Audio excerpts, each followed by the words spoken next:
just having a discussion as to whether we'd get an audience or not. So very happy to see all of you here. Anirudh, congratulations. Second book after a spectacular first one with Lords of the Deccan. Thank you, Manu. Thank you. In the interest of time, I'm just going to go straight into the questions. The very first question is very simple, which is when we're talking about the Cholas, who exactly are we talking about? You cover the medieval period, but we do know that the Cholas existed 1,000 years before in the Sangam era poetry and so on, Karikala Chola and all of that. Are we really talking about a dynasty that existed 1,000 years, or are we talking about different sets of people who just happen to be called Cholas? There's this really amazing thing that happens century after century in South India. We very often think that Indians didn't have a sense of history, but this is absolutely not the case. In South India, especially, once a dynasty seems to pass a certain threshold of fame, you see their name appearing again and again, century after century. And it seems that the Cholas, the early Cholas, are these fantastic traders who rise up on the Kaveri belt on the southeast coast of India. And they really begin to urbanize through trade with ancient Rome. But sometime around the 3rd or 4th century CE, a massive tsunami wipes out their major trading port. And the name then fades into legend and myth until it's picked up by dynasties in Andhra Pradesh, oddly enough. So very interestingly, the dynasty that we know of as the Imperial Cholas, when they begin to rise in the 9th century CE, they're not the only Cholas around. There's actually Telugu Cholas in Andhra Pradesh who are arguably more famous than them. But of course, that changes very rapidly as I explore over the course of this book. The one thing, I mean, you mentioned geography briefly and, trading and all of that.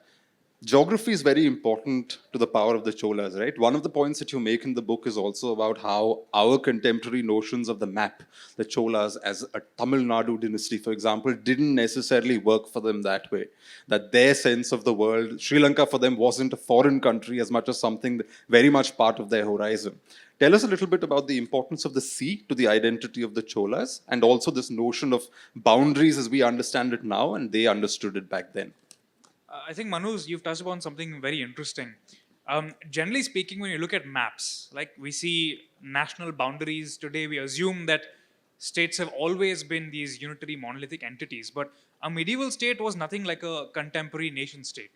A medieval state was essentially a network of courts that was tied together. And by definition, these were multi-ethnic, multilingual entities. So if you were to look at the Cholas, they are not merely or solely a Tamil power, they are very much a regional power. And what I think makes these medieval Cholas so fascinating is that they're one of the only coastal polities to actually lord it over the interior. In my first book, Lords of the Deccan, which Manu, you were kind enough to do the first interview with here in Jaipur just 3 years ago. In Lords of the Deccan, I talked about how really the greatest Indian empires tend to be focused in the river valleys. So, of course, you have the Ganga Yamuna River Valley with its, the Mauryas, the Tughlaqs, the Guptas. And you have the Krishna Godavari Valley with the Chalukyas, the Rashtrakutas, and much later the Marathas. But the Cholas are really the only truly coastal dynasty. Their empire is composed of the coast of Tamil Nadu, a huge chunk of Andhra Pradesh, and a good-sized amount of northern Sri Lanka as well. And it's a fairly unique and novel way of thinking about empire. I think that it was very important to the Cholas that they should rule over territories that are connected by sea, because an important part of the Chola state were Tamil merchants. We see there's this very close overlap between warriors and merchants and courtiers. I think today when we think about merchants, we tend to think of mostly sedentary individuals who are sitting in ports, engaging in trade. But medieval merchants were warriors. We have these fascinating Chola period memorial stones or inscriptions raised by merchants which show primarily weapons, and you have merchants praising themselves as having bodies covered in scars. And you have them in some inscriptions ordering mercenaries to go after their enemies, that sort of thing. And very often you will see that these merchants are also important ministers of the Chola state. When the Cholas send an embassy to China, for example, it's Tamil merchants who lead this embassy. So I don't think it's a coincidence that you have a state for which merchants are very important, and the state also happens to be diffused along a huge swathe of India's coast. And because it is so novel in its approach, the Cholas are constantly innovating. The very idea of giving merchants such a role was quite unique. The Cholas was arguably the first South Indian dynasty to give them such an important place in the functioning of the state. it allows them to unify in a sense and to command the loyalties of very diverse regions. Because there is a line of communication, a relay network connecting Tamil merchants in the Chola capital all the way to the frontier regions, a Chola emperor, when he gives an order, can be fairly confident that it's actually going to reach these diffuse centers. So, if you were to look at the maps in the book, I don't depict empires as these monolithic entities that are defined with clear boundaries, but rather as these constantly shifting spheres of influence. In some parts of an empire, a dynasty will have more control. In some parts of the empire, it will be more indirect, run through vassals or through subsidiary princes. In some places, the dynasty's authority is actually challenged outright. And I think the more we think of pre-modern states as these heterogeneous and constantly shifting polities, the better a sense we will have of how Indian history actually operated. It is not just a story of kings giving orders and peasants running to obey them, but really of multiple power centers within these very diverse polities constantly shifting and struggling for power. You mentioned that the Cholas give orders to the merchants, but as I was reading your book, a sense I got is linked to what you just said, which is that although we have this cinematic idea of the Cholas, today when people think of the Cholas, they think there's this grand palace where there's the king sitting there and he's giving orders and there's some bureaucracy nicely getting it down to the farthest village. Obviously, you're saying that that kind of centralized entity didn't exist. Another element in your book, just as there's the merchant on whom the state depends a lot, which is why my question is, were the Cholas telling the merchants things, or did the merchants have a lot of say in how the Chola state operated? But the other thing is also the agrarian unit, or the Nada, which you also talk about, which is that in many ways kingship was control over a web of different kind of power structures, including in some parts, the Nada is more powerful and the king has very little say. Elsewhere, as you said, the king is stronger. Just flesh out for us a little bit the structure of the Chola state. Was it even a state as we understand it today? Or was it really this loose, very flexible, malleable kind of thing? And on the merchants, how much did the merchants actually obey and how much say did the merchants have on the court? With the court, sorry. So I'm going to answer the second question first because it's easier. We have this fascinating chronicle from Sri Lanka called the Chola Vamsa. And the Chola Vamsa claims that the Chola conquest of Lanka was initiated by a merchant. Apparently, there was a dispute between the king and his mercenaries in the capital. And a Tamil horse trader who was there then takes this news to Rajaraja Chola. And within a few months, the Cholas then invade and take over the island. So it's difficult to say. We can't be entirely sure. Unfortunately, we don't have diaries that were kept by merchants and emperors from the time. But it seems more than a coincidence. Very often, right after or right before a Chola expedition, you will see merchants appearing. In South Karnataka, for example, the Cholas establish an outpost in present-day Talakad, which is not far from Mysore. The city is renamed Rajarajapuram, Rajaraja city. The Cholas, as hopefully you will see on the course of the book, have many qualities, but modesty is not necessarily one of them. And a lot of merchants also settle down in Talakad. And in the neighborhood of Talakad, they commission Tamil-style temples, which act as a visual marker of their presence.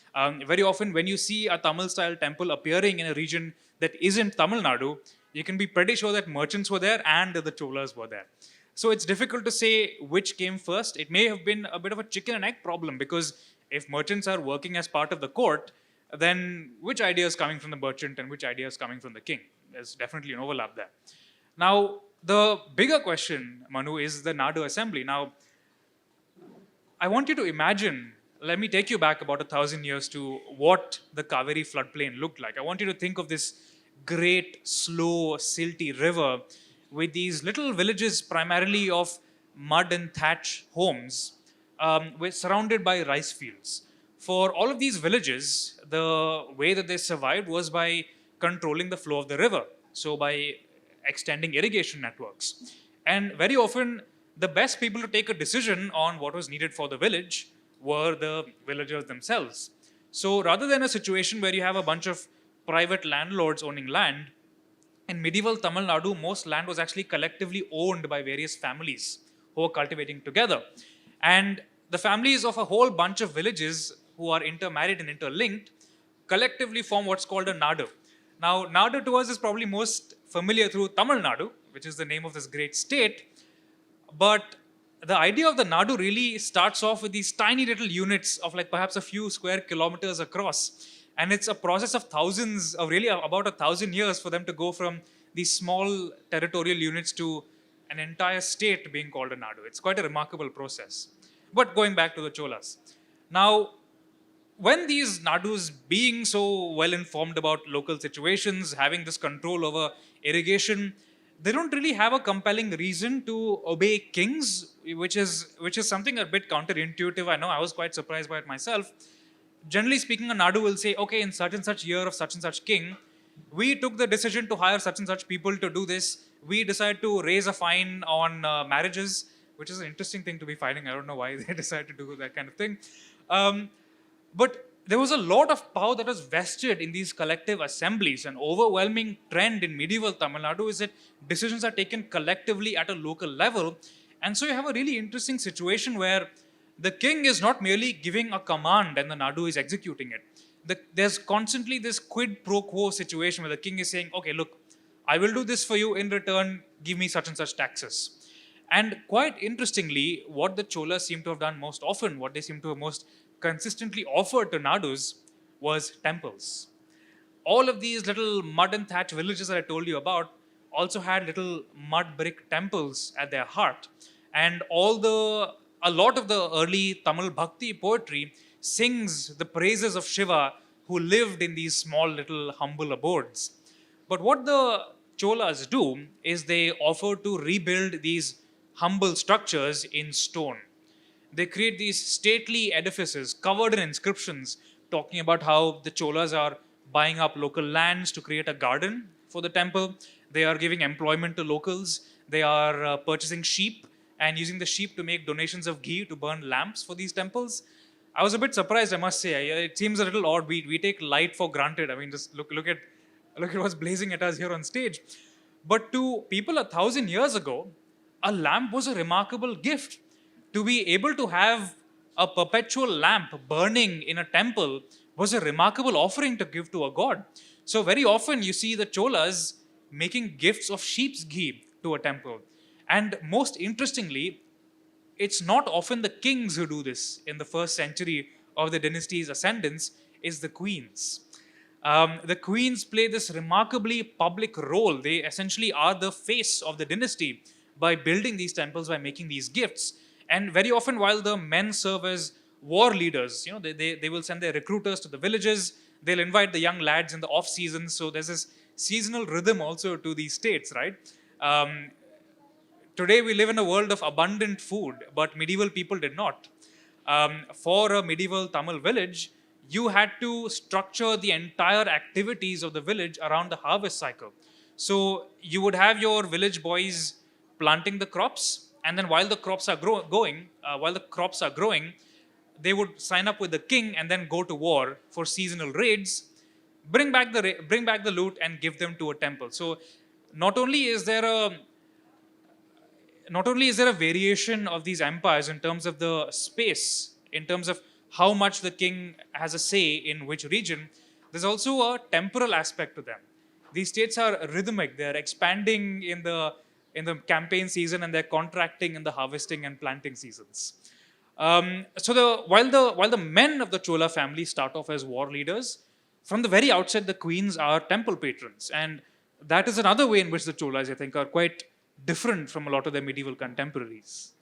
So you've covered temples and queens. We'll get to them in due course. But since we began with the whole concept of the Nada and the peasant who's important to the Chola state, and by the way, there's a lot of sheep in the first third of the book. I was very astonished to hear that. Kings donating sheep, queens donating sheep. I was like, what is this obsession with sheep?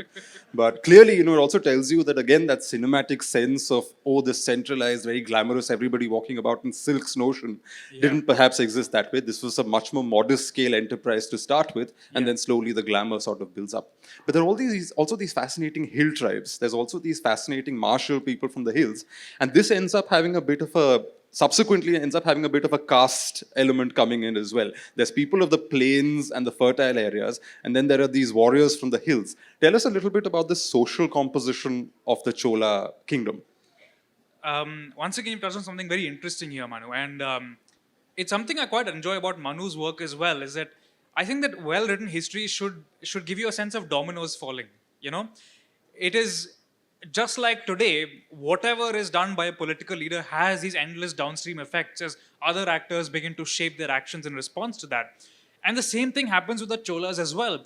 Now, just think about it. This dynasty, who start off as a fairly humble set of military leaders and temple patrons in a small part of India, pretty much the last place where you would expect an empire to rise, given how self sufficient most villages are, suddenly in the 11th century begins to project its power into vast, unconquerable frontiers. And for the Cholas, a really complex frontier is the Deccan. The Deccan is also home to a mighty empire, the later Western Chalukyas, also known as the Kalyana Chalukyas. And for the better part of a century, the better part of the 11th century, the Cholas and the Chalukyas are fighting this ever escalating conflict. Now, I just want you to think a little bit about how did medieval states fight these wars? Um, we think today of wars, and I think it's a result of the media environment we grew up in. We think that the king simply brandishes a sword and then all the young lads go rushing off to fight battles. But that's not how wars actually worked. The reality of war, as any military historian will tell you, is extremely boring. Wars are won by people who have good logistics, people who have manpower, people who are able to deploy armies, who are able to supply armies, who are able to feed armies and equip the armies, are the guys who win wars. And so you can imagine that for the Cholas, as a very mercantilist state, this is a very important aspect, the logistical ability to wage war on distant frontiers. But here's a complication, because the number of men you have in your army depends on the rhythm of the harvest. So you can't always have massive armies of tens of thousands of guys on the frontier, which means that at some point you have to find manpower that isn't tied to the seasonal rhythm. And these are the hunter-gatherers of the hills. So what the Cholas begin to do from the mid 11th century onwards is you suddenly see a lot of hill peoples appearing in inscriptions. You see them forming army units. And quite interestingly, it seems there's this incipient idea of what is pure, what is not pure. Um, as many of us might note, in India, the tendency is to eat with your right hand and to perform various unmentionable activities with your left hand. And it's not a coincidence that the elite peasant regiments of the Cholas are called the right hand regiments, while the hunter gatherer regiments are called the left hand regiments. And once again, you have this domino effect where once the Cholas begin to use hunter gatherers from the hills, keep in mind, these are hill people who have a fantastic understanding of terrain. They're great scouts. We know they would form archer regiments. Initially, the Cholas have extraordinary success on the Deccan frontier. But then the Deccan kings begin to hire their own hunter-gatherers. So they begin to bring in folks from the Western Ghats, people who call themselves with the title of Malapparol Ganda, which means the man among the hill chiefs. But we know them by a much more familiar name, which is the Hoysalas. So the Hoysala kingdom of South Karnataka actually has its beginnings as a mercenary dynasty that rises, that is raised to fight against the Cholas. But to come back to the formation of caste, you have this fascinating situation where increasingly both the Cholas and the Chalukyas are relying on these people from beyond the pale of the settled rice growing states. And these people have their own ambitions. In the case of the Hoysalas, they form their own dynasty. In the case of the Cholas Hill People Regiment, you have, over the course of a century, they're fighting all these wars, they're getting very, very rich. And then in the 12th century, something a little crazy begins to happen. For the entirety of the 11th century, while the Chola state is on the offensive, because they're getting so much loot, they're keeping taxes on the Nadus very low. But from the 12th century onwards, because they are unable to have the same amount of military success, they start to raise taxes on the villages. Now the villages start to go bankrupt. And who's got the money to bail out the villages? It's the people from the hills. So these guys very quickly start buying up a lot of land. And in the 12th century, you have a situation where this extraordinary dynasty that bases itself on the control of rice from the Nadus has all the rice that is now owned by people from the hills. And this leads to all kinds of crazy social innovations. But I think I've gone too far from the original question, Manu. But yes, it's as I said, it's this endless process of dominoes falling that makes the Cholas, I think, so fascinating. You alluded to it briefly while you were speaking, which is the Chola state was also a kind of war machine. And there's a lot of war in the book. You see that this is really a military state. And in many ways, the transition from donating sheep to donating more and more gold and copper and, let's say, prettier things happens because the state is expanding by fueling this war machine. And you alluded to it when you said that eventually that there's a limit to that. And in a sense, decline begins when that war machine starts to hit those limits. Why was this such a militaristic kind of state? Well, I think that all pre-modern states were militaristic. The modern idea we have of how a state functions, the welfare state, is an extremely recent concept. For most of history, there was no expectation that whether a European ruler or a Chinese ruler or an Indian ruler, there was no expectation that the ruler was responsible for the education of his subjects, the upliftment of his subjects. As you would know, Manu, in India especially, that's really a product of the British Raj in a sense, where a lot of Indian Rajas get very interested in the idea of modernizing, of education, educating their subjects, providing them healthcare and so on. If you were to look at medieval states generally, the king is not bothered about that. The king's primary goal is to be a great leader of war. And if you look at any medieval inscription, you will see that it begins with what's called a prashasti or a mekirti. So these are eulogies that talk about the king's military successes. And I find the Cholas especially interesting because while the foundation of the state in the 10th century is based on this temple outreach, this media and public relations program in a sense, what really allows them to break the cycle and create this ever-growing empire is success in war. And if you look at the inscriptions of the great Chola king, Rajaraja Chola, you will see that he describes himself as the great king of kings, the lion among kings, who rejoice that the great goddesses of fortune and the earth are his consorts. As I said, very, very modest people. And he always begins by talking about this list of conquests. He talks about the many, many countries that have fallen to his armies. And then he has this very interesting line where he says that he deprived the Pandyas, who are his rivals to the south, he deprived the Pandyas of their splendor.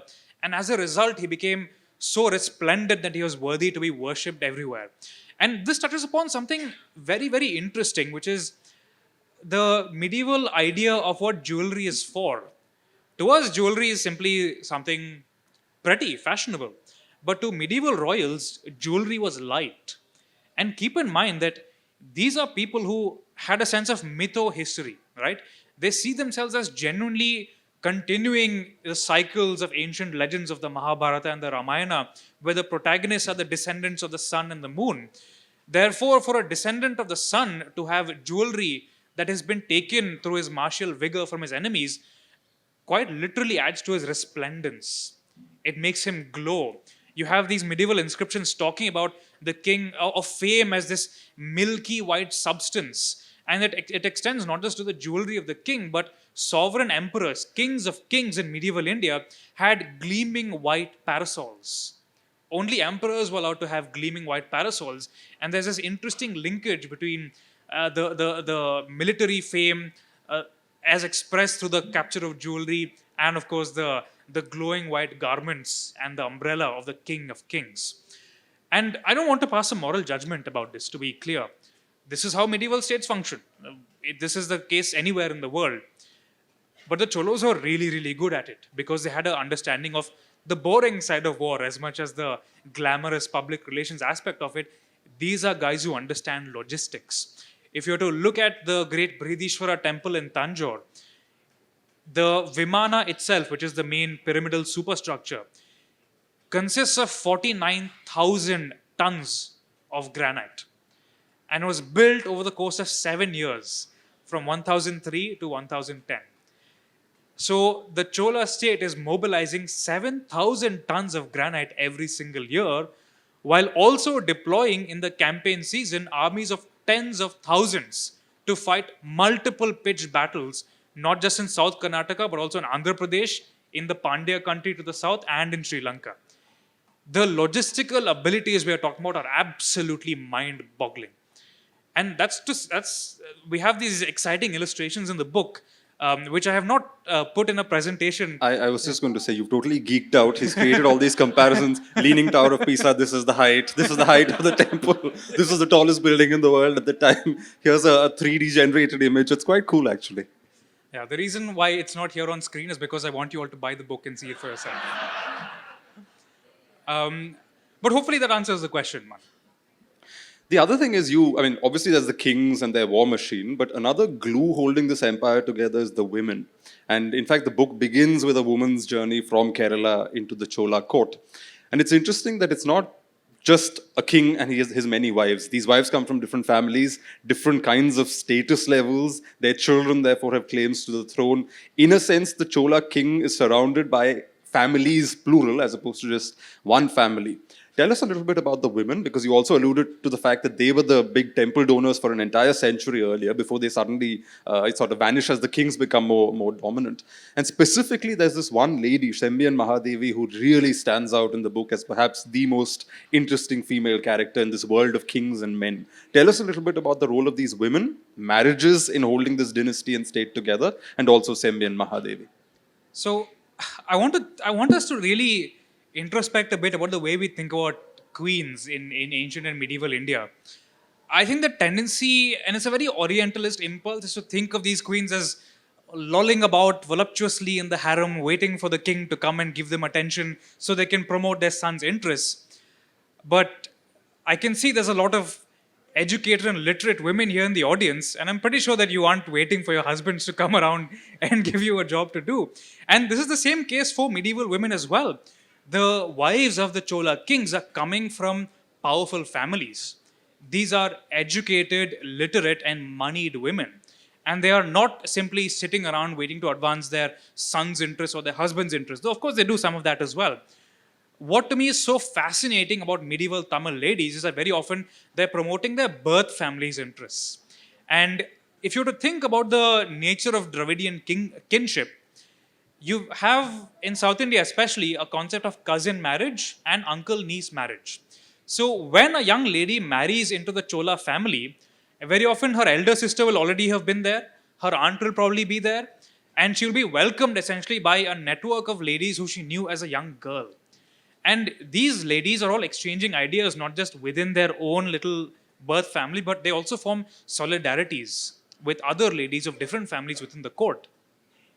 And a very interesting way in which you can see this is through architecture. I think we tend to think of medieval temples as this undifferentiated mass. But what I really enjoyed doing in the book, as Manu said, is I just absolutely geek out about these little details that we don't really think about, but once you begin to look at them, you can't unsee them. Instead of just looking at the overall shape and harmony of a temple, look at, for example, how its basement is rendered. There's a particular family called the Irukuvales, and if you look at the men of the family, they always build with a band of carved lions on the basement, and under that will be a band of lotus petals gently falling. And you will see Irukuvale princesses who are married to the Chola dynasty making temples not in a Chola family style. The Chola family basements are all very plain, very rectangular. They always make their temples in the Irukuvale family style. But the interesting thing is, it's not just Irukuvale princesses who do this. Sometimes their mothers-in-law, who have married into the Chola family from a different lineage, will also pick up that same band of lions and that same band of lotus petals, which suggests that, in a sense, female solidarity networks also developing within the court. But of course, there are hierarchies. It's just like today. This is not exactly a feminist situation, even though there are some powerful women. You see that the wealthier princesses have the money to build temples as soon as they enter the Chola family, and they will retain their birth names. But the princesses who come from humbler backgrounds will use only Chola granted titles, and they will gift, of course, the favorite gift of the medieval Tamil royal, the sheep, to temples. And one very interesting case of this is this princess called Sembian Mahadevi. Sembian is a Chola name that is granted to her. She seems to enter the family at the age of 10 or 12, and she gives, in the beginning, this very humble gift of sheep's ghee lamps at a frontier of Chola conquest. So she's essentially trying to associate herself with the dynasty's, political campaign, but also create some goodwill locally for the dynasty who have now entered into this new region.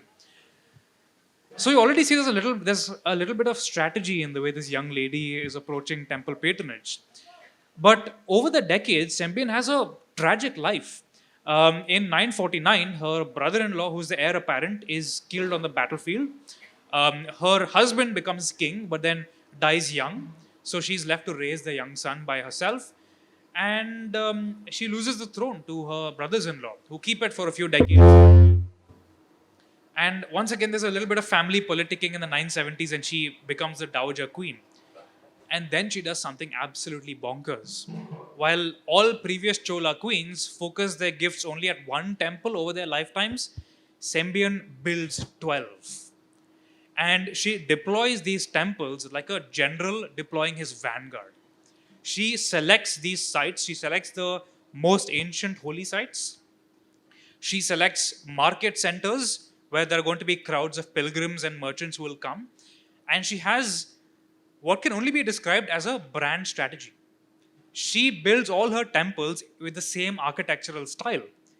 And she associates herself with a god who is not very well known in the Kaveri area at the time, but is instead worshipped in this distant swamp called Pillai, much more famous today as Chidambaram.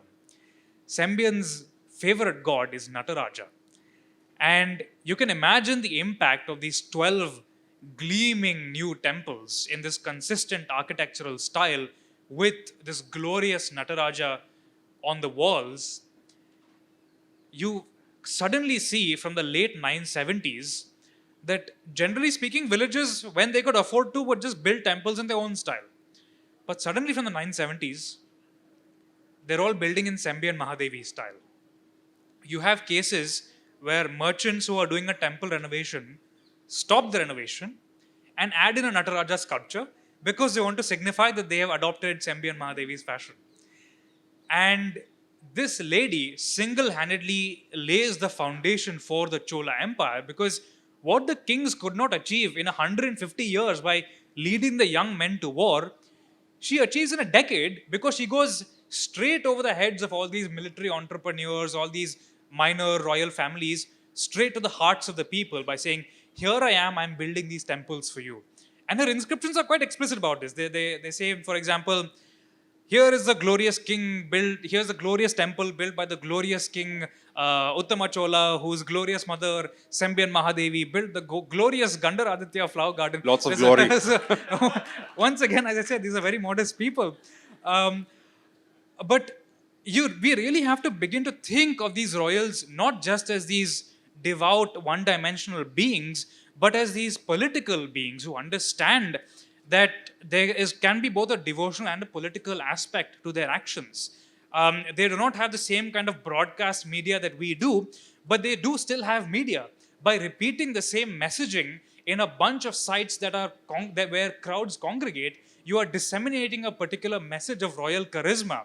And that is what really lays the foundation for the Chola state that Rajaraja Chola amplifies through military conquest. Because once again, think about it. We think about military conquest as just these, flag-waving expeditions to spread the message of glorious and peaceful conquest into distant frontiers. But what is Rajaraja Chola actually doing with what he's gaining through these conquests is that while Sembian Mahadevi builds 12 in comparison to earlier queens who built one temple, Rajaraja Chola patronizes 50 temples, which means that he is amplifying this media strategy. He's taking it to more and more regions in more and more distant parts of the kingdom. He's embedding the state deeper and deeper into older networks. And this, of course, is amplified further by his son Rajendra Chola. Does Sembian give any sheep? To start with, yes. But this is how you can see the fortunes of the state changing. She starts with sheep, and then she graduates to gold. And then finally, under the reign of Rajaraja, who is her grandnephew, she starts to donate tens of thousands of pearls. Pearls don't grow on the Kaveri Delta. They come from the Pandya territories and from Lanka. And the amounts of pearls that are being gifted are absolutely mind-boggling. The variety that once appears in descriptions of sheep, red sheep, speckled sheep, black and white sheep. Lots of sheep. Lots of sheep. Now graduates to pearls. red sheep, red pearls, blue pearls, round pearls, irregular pearls, oval pearls. And we're talking about necklaces of tens of thousands of pearls. You can imagine that these spectacular bronzes that the Cholas commissioned would have had necklaces several feet thick, draped over these lithe bronze bodies. And they are worshipped with these offerings of light, with jewelry. They're quite literally gleaming and resplendent. And you really have to imagine, one of my favorite visuals that we did, which Manu mentioned, is where I compare Rajaraja's Brihadishwara temple at Tanjore to the Leaning Tower of Pisa. Why don't you guess which one was taller? Any guesses? Yeah, Tanjore is taller. The Brihadishwara temple is taller than the Leaning Tower of Pisa. But if you look at the Brihadishwara temple next to a temple of Sembi and Mahadevi, it's 40 times larger. In the space of a blink, it's nothing in historical terms. 10 years, the Cholas go from one regional power among many to the continental superstar that is dominating the fate not just of South Asia but really of Lanka and Southeast Asia as well. There is really nothing to compare with the explosion of Chola power at any point in Indian history. They're a really, really remarkable dynasty. I wanted to end with talking about Rajaraja and his big temple in the Brihadishwara temple. But before that, since we were talking about the women, there's another side to this where there's a bit of sexual violence. You have, I could spot two cases where women have their noses cut off. The queens of defeated kings have their noses cut off. There's also this whole concept of the service retinues in the palace. So a lot of these captured women become part of the service retinues. So there is a bit of violence against women. So you've got the spectrum where you've got these very powerful, educated, erudite queens, but you also have this something very unsavory about, from at least from our standards, from what is happening in the court with these service retinues, etc. Tell us a little bit about women as trophies of war and what happens to them afterwards. It's very, and this I think is the great fallacy. I think we have this tendency today to project our values onto medieval kings. We tend to assume that they are these great infallible beings who express the best and greatest about who we are. And to an extent, yes, they absolutely do. But power has also a darker side to it. All these extraordinary achievements also have an aspect of violence to them. And what is so fascinating to me about the way we remember the Cholas is that the Cholas did not hide this aspect of who they were.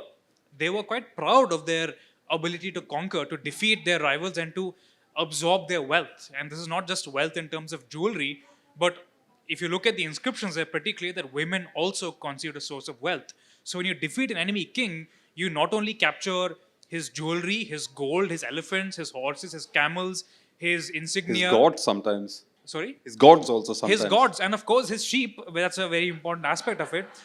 But also his women. And the Cholas they're quite explicit about this. So you have a situation where you not only have these remarkable queens, but also captured women who are formed into service retinues with these long and flowery names that I think conceal, as you said, an unsavory side to them. We know, for example, of a service retinue called the Rajaraja Select Pandya Service Retinue of the Sacred Bath. Now, what this service retinue was intended to do was that it was composed of women captured from the Pandyas, and they would ceremonially bathe Rajaraja on particular ritual occasions. And this ceremonial bathing was similar to the bathing that was offered to gods in temples. So the idea is that just as ritually you infuse and enhance a god's power through the Abhisheka ceremony, you have the ceremony of the Rajya Abhisheka, where the king is also bathed ceremonially with waters and infused with a certain kind of divine luster.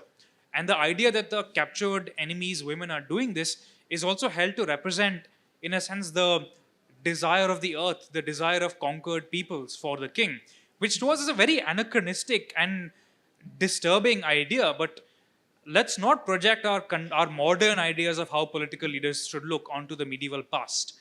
I think we should be able to have these conversations without feeling too uncomfortable about it, because we are the descendants of these people, but we are not the same as them. We live in a very different kind of society. Societies can change, societies can evolve. But what I find very interesting about these women in the Chola palace is that they are not slaves necessarily in the Western conception of the word. Very strangely, you see them building ties with the royals that they're serving. So most medieval ladies, when they're making a gift, will mention who their husband is. They'll mention who their father is. It is this. It is a patriarchal world, so the connection to the male line is important. But the service ladies of the Chola court never mention their fathers and their husbands, which I think is quite significant. They're in a way uprooted and given a new identity. The people they do mention are the royals who they're serving, who may be kings, who may be princes, who may be queens. But very often these ladies are making temple gifts and they're mentioning their sons and their daughters. So they are not cowed down. They do not allow themselves to be stripped of agency. They continue to participate in the most important aspect of medieval politics, which is to make temple gifts. I wanted you to finish with Rajaraja, but I think since we've only got 2.5 minutes, what happens to the Cholas eventually? We've got this peak, the zenith of their power and so on, and then there's a decline in about 2 or 3 generations after Rajaraja and his son Rajendra. What leads to that decline? Because it's not purely kingly inefficiency, it's also structural, and you go into that towards the end of the book very well. So I find the fall of empires as interesting as their rise. Back to sheep. But if you think about it, today we live in a world that emerged out of the ruin of the British Raj, right? The fall of empires always unleashes these tremendous creative forces as new social elites, new networks emerge to the fore, new innovations can develop when the economy is no longer controlled by a small elite. And this is really what you see with the decline of the Cholas, is that even as the state begins to weaken, you see this entire new class of these former hunter-gatherers turned warlords making these extraordinary temple gifts. If you were to look at the architecture of these early temples, they are very clearly designed for very small and exclusive crowds. If you look at the mandapa of one of Sembian Mahadevi's temples, for example, it's quite small. It can't really hold more than 20 or 30 people at once. But from the 12th century onwards, South Indian temples become a lot more recognizable. You begin to have these towering gopurams, for example. You have these sprawling courtyards that are designed to have hundreds, perhaps thousands of people. You have inscriptions describing the feeding of dozens upon dozens of people daily, these many ritual services. You have these ideas of gods taking processions out of the temple. You have the worship of the Tamil saints, the institutionalization of the singing of Tamil poetry. So a lot of what we associate with South Indian religion, right down to the recipes of the prasadams that you can eat in South India today, really date to this period of Chola decline. So I think that it's important for us to not flinch away from the fall of empires, because there's a tendency today for us to think of ourselves as the descendants of royals, the descendants of the 1%. But the fact is that we're the descendants of 99%. We're the descendants of the ruled, not of the rulers. So I think that keeping our minds open to the decline of empires gives a much better sense of what our ancestors were really up to. And the remarkable thing about the decline of the Cholas is that for a brief time, while the Chola state is on the ascendant, they manage to eclipse all these collective assemblies. But as the state begins to decline, the collective assemblies once again reassert themselves. So the way that the caste system functioned in Tamil Nadu until fairly recently, until the 1800s, was not just the hierarchical four-varna system that we generally think of when we think about caste, but really a horizontal bifurcation into the right hand and the left hand castes. And does anybody remember where I was talking about right and left hand caste before? It's the Chola army. And it's the collectively organized regiments of the Chola army that in a time of imperial decline form the backbone of new caste systems. It's just bonkers to think about. All right, audience questions. Raise your hands. Wow, lots of questions. Who's got the mic for the audience? We'll begin with the lady there. So, a couple of quick questions. One very trivial question. Do we mispronounce in North India Tamil Nadu versus Tamil Nadu? Yes, And it's then a Nadu. more, okay, thank you. And it's Tamil, not Tamil. Tamil. So Okay, sorry, I apologize. No, Tamil but I Nadu. was more focusing on the Nadu versus Nad. it's the same thing. It's not. Same thing. Okay. We can do either. Next Okay. question No, sorry, here. wait, sorry. I'm not on my That's main all. question. What was the main motivation for the Cholas to expand? Was it missionary? Was it acquisition of territory? Or was it just a sense of entitlement? Which was it? Well, I think that's how medieval states function. Medieval states function by expanding so they could extend their power. I think that beyond a certain point, power becomes its own reason for existing. And you see that not just with the Cholas, but any medieval dynasty. The objective of conquest is to sustain the state. It's as straightforward as that sometimes. Hi, thank you for the great work both of you do, first of all. Thank you. Secondly, I think Chola Kingdom is most famous for the only Indian kingdom to, go out. Yes. And you mentioned that they are great exaggerators as well. So could you throw a bit of light what really happened in short?